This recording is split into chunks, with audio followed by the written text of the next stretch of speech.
got the restock of the Costa, the Don Roberto. Trying a new Mexican coffee should be fun. Good morning, it's Jim, Paramour Coffee. Today the subject is light or dark.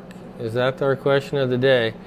Now, I want to go back a little bit farther into the past and kind of show you where we started and how it all kind of began.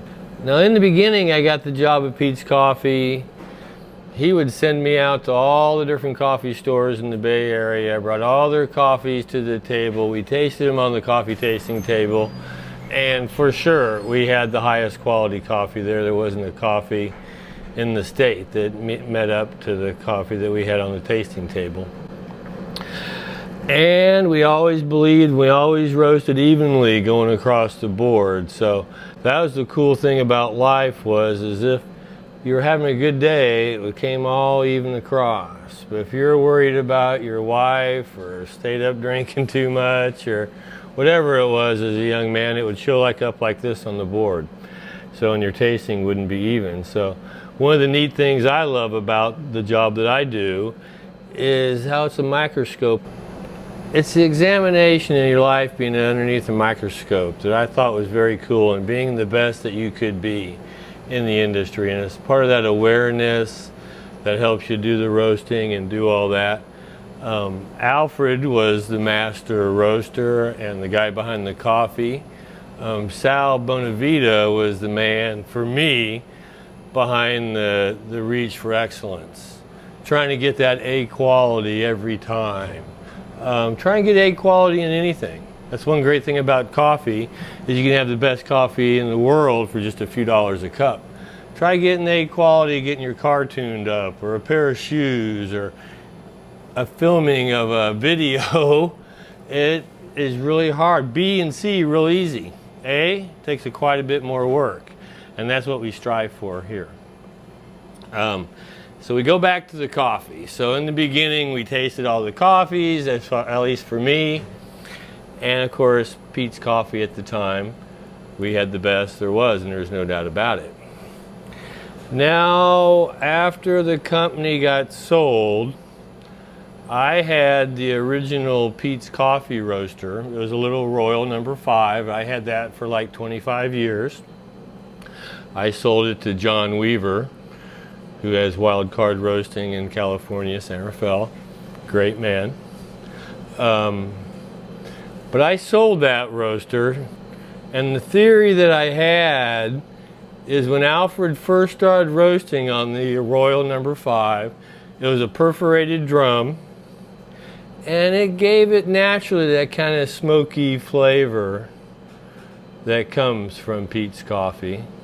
And I believe that when he switched to the Probat, this is just my theory, but when he switched to the Probat, he had to keep that dark roast to keep that smoky flavor in the coffee. And that's why Peet's Coffee today, and in the old days, it's a little lighter now than it used to be, but was that deep, dark, smoky coffee. Now, once I moved to Kansas, I sold that roaster, like I said, because I wanted a cleaner cup of coffee. And the Probat gives you that clean cup. We still roast to a full city roast, which is a darker roast, which is the way I believe it should be for everybody. And then shortly after Peet's was kind of sold, started new companies, we decided to pull back a little bit.